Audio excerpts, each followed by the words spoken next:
दोस्तों, एक महिला दरोगा एक मुजरिम के ऊपर पूरे तरीके से बौखला जाती है। वह उसे मारने लगती है और इतना मारती हैं कि मारते मरते उनकी वर्दी पसीने से भीग जाती है। उनके बाल अस्त व्यस्त हो जाते हैं। हाथ में एक कंगन था, वो भी टूट जाता है।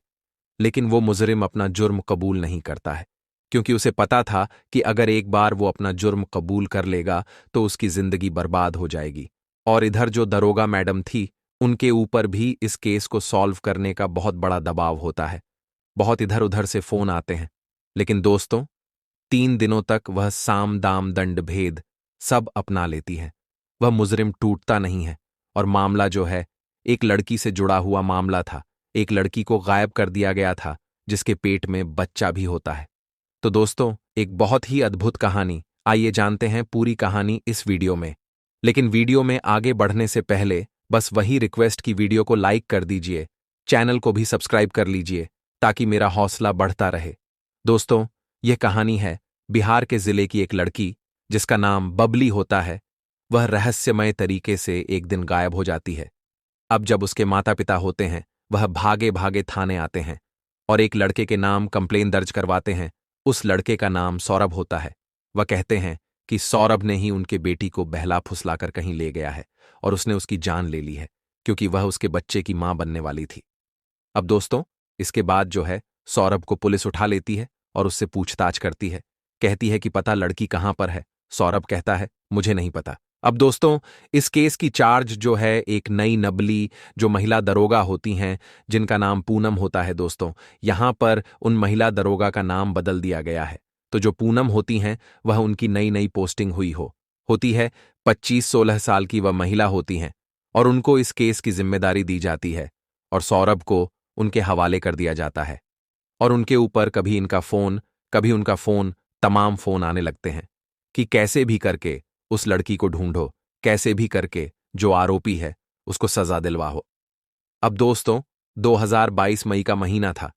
मैडम जो है परेशान हो जाती हैं दोपहर में, और उसके बाद वह सौरभ के पास जाती हैं, जो कि थाने में एक बैर में बंद होता है। वह उससे बड़े प्यार से पूछती हैं कि पानी पियोगे। सौरभ कहता है कि हाँ, पीऊंगा। वह एक बोतल ली हुई थी, उसमें उसको देती हैं। पानी होता है, वह उसे पीता है और उसके बाद फिर बोलती हैं कि सच सच बताओ, लड़की को कहाँ गायब कर दिया है तुमने। अब सौरभ कहता है कि मैडम, मैं सच कह रहा हूं, मुझे नहीं पता है। मैडम कहती हैं कि नहीं पता है, आखिरी बार पूछ रही हूं, तुम सच सच बता दो। वो कहता है, मैडम, मैं आखिरी बार ही कह रहा हूं, मुझे नहीं पता है। वो कहती हैं, नहीं पता है। सौरभ कहता है, नहीं पता है। अब दोस्तों, उसके बाद वो उसके ऊपर टूट पड़ती हैं और लातों से हाथों से उसको इतना मारती हैं कि 5 ही मिनट के बाद जो है पूरी तरीके से पसीने से वो भीग जाती हैं, क्योंकि गर्मी बहुत जबरदस्त थी। अब बाल अस्त व्यस्त हो जाते हैं। एक कंगन था हाथ में, वो भी टूट जाता है और उसके बाद मारते मारते थक जाती हैं। सौरभ जो है वह दर्द से कराता है और वह बस यही कहता, मुझे नहीं पता है, मुझे नहीं पता है।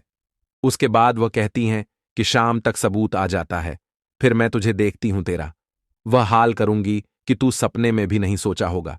फिर उस पर सौरभ कहता है कि मैडम, जब सबूत आ जाएगा तभी कुछ करना, अभी से ही आप लोग मुझे क्यों इतना मार रहे हो। उसके बाद वह और 2-4 हाथ जमा देती हैं और उसके बाद फिर आगे अपने चेयर पर बैठ जाती है। अब तभी दोस्तों, जो बबली के माता पिता होते हैं, उनकी तरफ से एक प्रधान जी होते हैं, जो कि उन लोगों की पैरवी कर रहे थे। वह वहां पर आते हैं और कहते हैं कि कोई रहम नहीं दिखाना, उसके ऊपर कोई दया नहीं करनी है और कैसे भी करके इस केस को सॉल्व करो। और जो है, जैसे उसने लड़की की जिंदगी बर्बाद कर दी है, वैसे उसकी भी जिंदगी बर्बाद होनी चाहिए। अब दोस्तों, मैडम का दिमाग खराब था ही।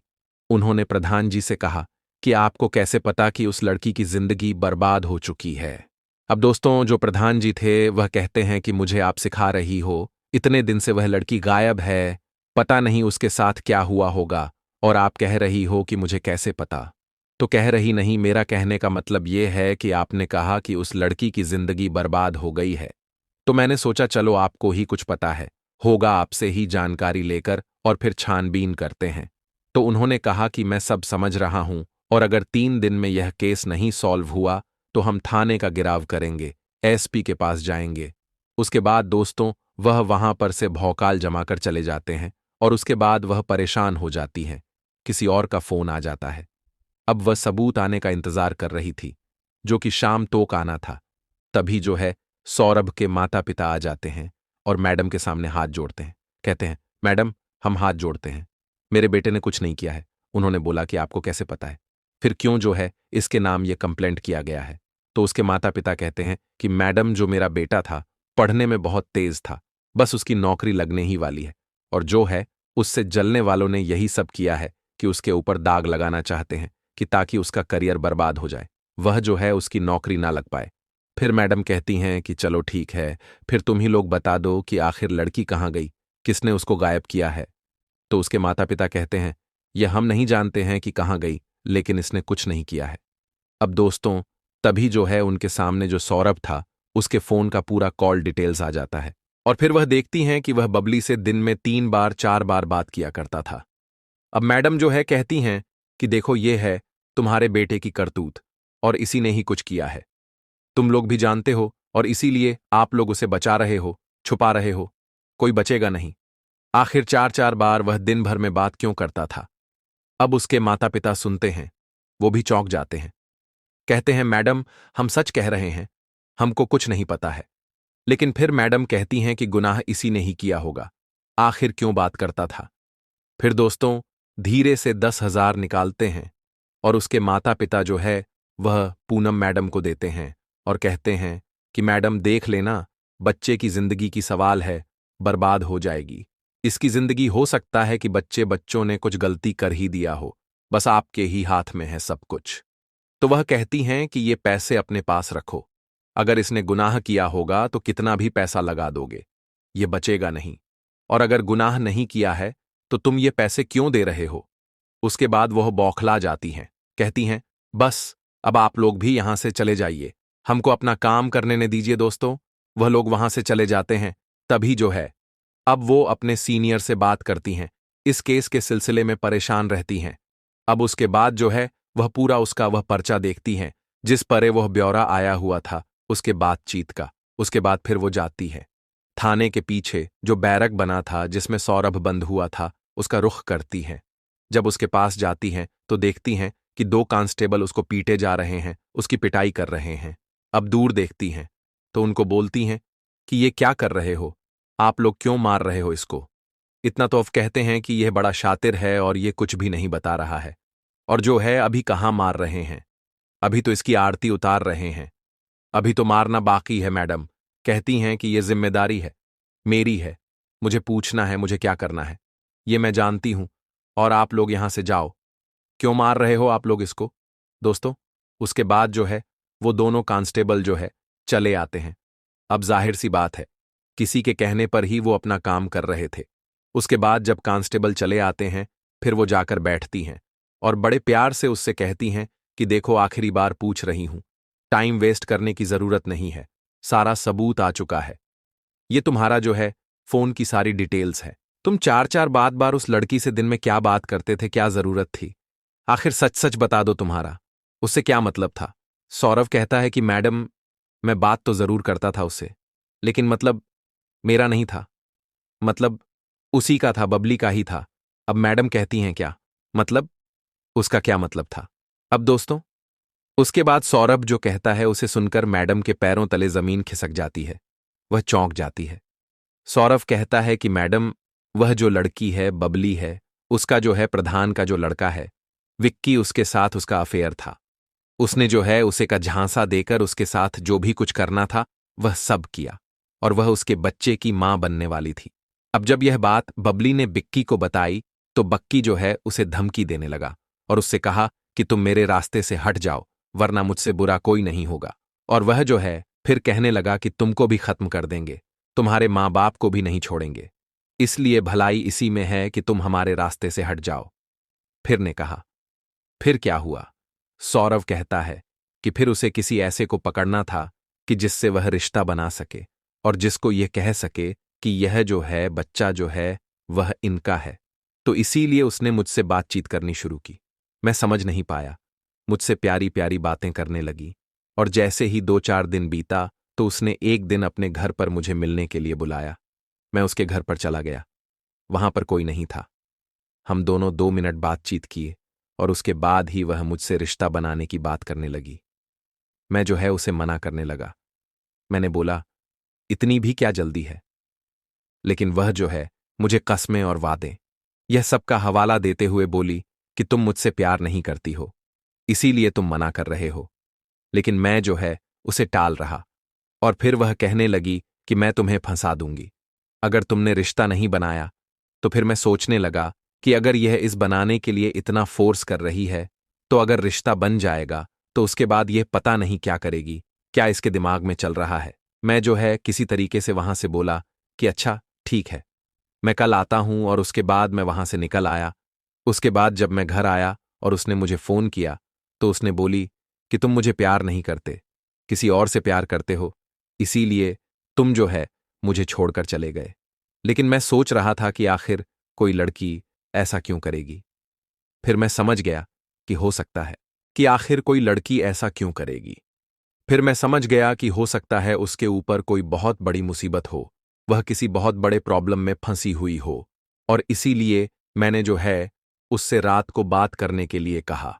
फिर उसने रात को मुझे फोन लगाया और मैंने फिर सारी रात उससे बात की। उसके बाद उसने जो है, जब मैंने उससे बहुत पूछा कि जो भी है मैं जानता हूं तुम किसी प्रॉब्लम में हो और जो भी है वह मुझे बता दो, मैं तुम्हारी मदद करूंगा।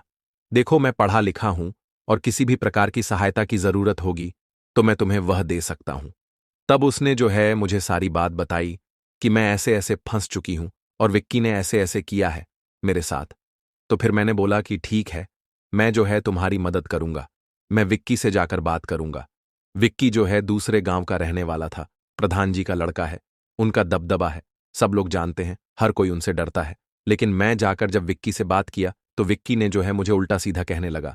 उसने बोला कि मैं तुझे ऐसा फंसा दूंगा कि जो तू लेखपाल बनने का सपना देख रहा है, अभी से लेखपाल बनने की कोशिश मत कर, तेरी जिंदगी बर्बाद हो जाएगी। वो मुझे उल्टा सीधा कहने लगा। मैंने भी कहा कि ठीक है, मैं तुझे देख लूंगा, तूने एक लड़की की जिंदगी बर्बाद की है। अब दोस्तों, वो सब कह रहा था और मैडम जो है बड़े गौर से उसकी बातें सुन रही थी। फिर उन्होंने बोला, फिर आगे क्या हुआ? फिर वो बोला कि फिर मैं उसके पिताजी के पास गया, उनसे सारी बात करी तो उन्होंने भी उल्टा बोला। उन्होंने कहा कि तूने ही रंगरलियां बनाई होगी और तू आज जाकर मेरे बेटे को फंसा रहा है। क्या भरोसा उसके, कितने जो है मिलने जुलने वाले उससे होंगे, कोई मेरा एक बेटा अकेला थोड़ी ही है। मुझे यह बात बहुत बुरी लगी। मैंने बोला, नहीं, वह लड़की जो है जो कह रही है सच कह रही है, और जो है जो भी किया है विक्की ने ही किया है उसके साथ। तो प्रधान जी मेरे ऊपर बौखला गए। उन्होंने बोला कि तुम इस मैटर से हट जाओ वरना बहुत बुरा हो जाएगा। फिर मैडम, मैंने जो है उनको जो है मैंने बोला कि मैं कानून जानता हूं, संविधान मैंने पढ़ा हुआ है, और एक लड़की की जिंदगी का सवाल है, मेरे गांव की वह लड़की है, मैं जो है छोड़ूंगा नहीं। सोच लेना, अगर बबली कहेगी तो मैं उसका साथ दूंगा। आप दोनों लोगों को जेल जाना पड़ेगा, और इसीलिए उन लोगों ने मुझे फंसा दिया है।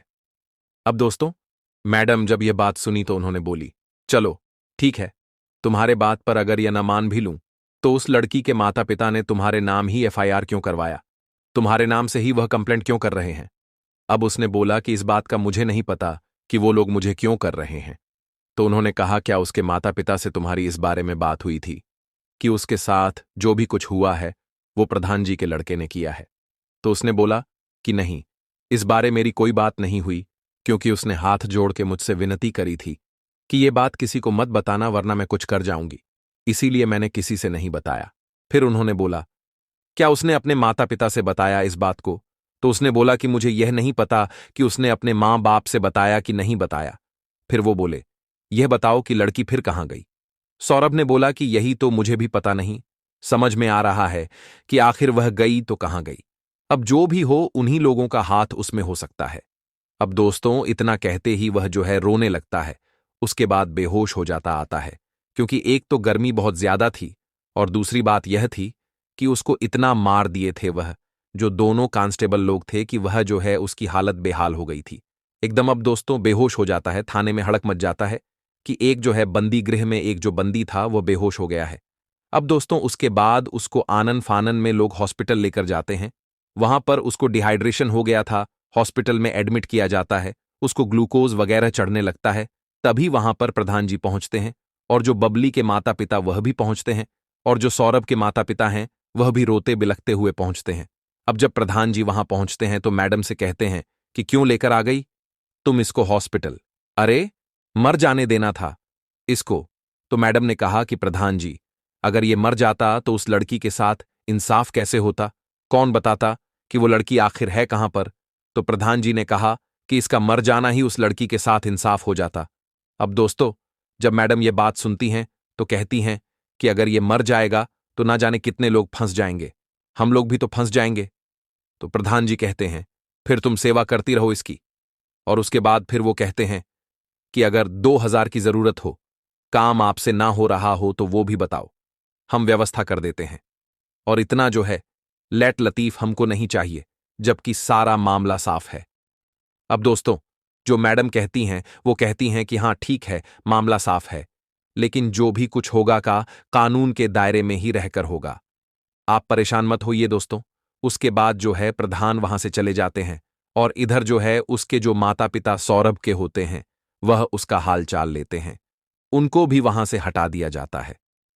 4 पुलिस वाले जो है उसके देख रेख में लगे हुए थे कि कहीं यह भाग ना जाए। उसके बाद दोस्तों फिर उसको थाने लेकर आया जाता है और उसी शाम जो है दोपहर को उसके लेखपाल का रिजल्ट आ जाता है, जो कि वो परीक्षा पास कर चुका था। अब दोस्तों, जब उसके माँ बाप को एक खबर लगती है तो भागे भागे थाने आते हैं, मैडम से मिलते हैं। कहते देखो मैडम, मेरा बेटा लेखपाल बन चुका है। अगर यह यही सब करता तो क्या वह लेखपाल बन सकता था? क्या वह पढ़ने में इतना अच्छा हो सकता था? तो मेरे बेटे ने कुछ नहीं किया है। तो वह लोग जो है कब बोले कि अपने बेटे से एक बार हमको मिलवा दीजिए दोस्तों। लेकर जाती हैं उस बैरक में जहां पर वह बंद था। एक कोठरी होता है थाने पर जहां पर अमूमन में 2 दिन 3 दिन या 24 घंटे कैदियों को रखा जाता है, वहां पर लेकर जाती हैं। और जब उसके माता पिता सौरभ को बताते हैं कि वह लेखपाल बन चुका है तो वह फूट फूट कर रोने लगता है। और उसके बाद अब वह कैसे चेक करें?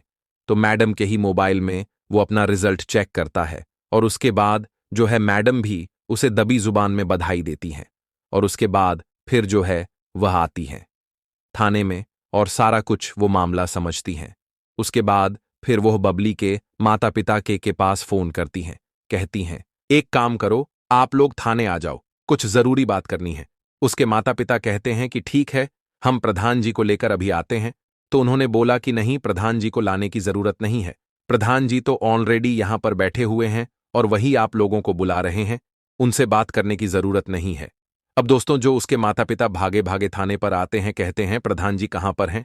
वो बोली प्रधान जी अभी अभी कहीं पर गए हैं, आ रहे होंगे, आप लोग बैठो हो। तो वो उन लोगों से कहती हैं कि देखो ऐसा है, मुझे नहीं लगता कि इसने जो है कुछ किया है आपकी बेटी के साथ, और ये जो है मुझे निर्दोष लग रहा है। और तो उन लोगों ने बोला कि नहीं मैडम, इसी ने ही किया है और हमें पूरा यकीन है। तो उन्होंने बोला कि देखो, अगर सच्चाई आप लोगों को नहीं पता है तो कोई बात नहीं, लेकिन अगर आप लोग को सच्चाई पता है और फिर भी आप लोग झूठ बोल रहे हो तो ये समझ लो कि बेटी तो गई ही गई है, आप लोग भी चले जाओ, ये सोच लेना बचोगे नहीं। अब दोस्तों, इतना जो है सुनते ही वह लोग थोड़ा सहम जाते हैं। फिर मैडम कहती हैं कि तुम लोग क्यों किसी निर्दोष को फंसा रहे हो झूठे केस में, जब इसने किया ही नहीं है कुछ, और आपको पता है कि आपकी बेटी कहां पर है, तो आप क्यों फंसा रहे हो इसको? और झूठ बोलने की जरूरत नहीं है, सारा कुछ मामला पता चल चुका है। अब दोस्तों, जो बबली के माता पिता थे वह तो एक दूसरे का मुंह ताक लगते हैं। तो मैडम कहती हैं कि देखो हो, जो भी सच्चाई है वह अभी अभी बता दो, क्योंकि किसी से डरने की जरूरत नहीं है। और अगर जरा भी होशियारी आप लोगों ने, क्योंकि पता चल चुका है कि यह जो है निर्दोष है, तो फिर हमसे बुरा कोई नहीं होगा। अब दोस्तों, इतना कहते ही वो लोग रोने लगते हैं। तो कहते हैं रोने की जरूरत नहीं है, निडर होक बताओ जो भी कुछ है। फिर उसके माता पिता कहते हैं कि मैडम, जो भी सच्चाई थी वो बता देते हैं कि एक दिन जो है मेरी बेटी रो रही थी। जब मैंने उससे पूछा, उसकी मां कहती हैं जब मैंने उससे पूछा तो उसने सारी बात बताई। अब उसके बाद जब हम लोग वहां पर गए प्रधान जी के पास, तो उन्होंने कहा ठीक है, हम तुम्हारी बेटी से शादी करने को तैयार हैं, लेकिन जो लड़का सौरभ है उसने हमारे साथ बदतमीजी करी है, उसको सबक सिखाना है, तो तुम लोगों को हमारा साथ देना पड़ेगा। उन्होंने मेरी बेटी को ले गए कहीं अपने रिश्तेदार के घर, वो कहां पर रखे हमको नहीं पता, और उसके बाद उन्होंने हमसे ही कंप्लेंट करवाया और जो है वो पूरा सपोर्ट कर रहे हैं। अब मैडम ये बात जब सुनती हैं तो कहती हैं कि ठीक है, अब तुम लोग को डरने की जरूरत नहीं है, लेकिन आप लोग भी इसमें शामिल हो। अगर पलटोला से तो सोच लेना कि सारी बातें रिकॉर्ड हो चुकी हैं और किसी काम के नहीं रहोगे ना, बेटी मिलेगी और ना आप लोग ही रहोगे। उसके बाद दोस्तों वह कहते हैं कि बिना किसी से कुछ कहे यहां से चले जाओ, प्रधान जी को फोन करने की जरूरत नहीं है। उसके बाद दोस्तों अपने सीनियर्स को फोन करती हैं और सीनियर्स जो है कहते हैं कि तभी तो इतना दबाव बना रहा था, एक काम करो कि बाप बेटे दोनों को उठाओ और पहले उस बेटे को उठाओ। दोस्तों मैडम जो है जाती है और बक्की को उठाकर लाती हैं। उसके बाद इतना तुड़ाई करती हैं कि वह सारा कुछ कबूल देता है कि हाँ, जो कुछ किया है मैंने ही किया है, मैंने ऐसे ऐसे किया है। अब उसके बाद प्रधान जी जो है हाथ पांव मारते रह जाते हैं, उनकी एक भी नहीं चलती है। उसके बाद उनको थाने बुलाया जाता है और तमाम धाराएं लिखकर उनको दिखाई जाती है कि यह धारा आपके ऊपर बन रहा है। अब दोस्तों वह जो है माफी मांगने लगते हैं, गिड़गिड़ा नहीं लगते हैं और कहते हैं कि हमको माफ कर दीजिए। विक्की जो है वो भी कहता है हमको माफ कर दीजिए। वो बोलते हैं पहले तुम लोग लड़की को लेकर आओ, वह कहाँ पर है। अब दोस्तों वह कहीं अपने एक रिश्तेदार के यहां रखे थे, उसको बुलवा है। तुरंत वो जो है आधे घंटे में थाने पहुंच जाती है और उसके बाद अब विक्की जो है वह शादी करने के लिए तैयार हो जाता है। लेकिन मैडम जो है वो बबली से पूछती हैं कि देखो ऐसा है कि तुम अपना फ्यूचर जो है वह सोच समझ कर बताओ, क्या तुम इसके साथ शादी करोगी। देखो शादी करने का कोई दबाव नहीं है, इनसे डरने की कोई जरूरत नहीं है क्योंकि ये 20 साल तक तो वैसे भी जेल में जा रहे हैं। वह तैसे ही जो है विक्की जो है वह पैर पकड़ लेता।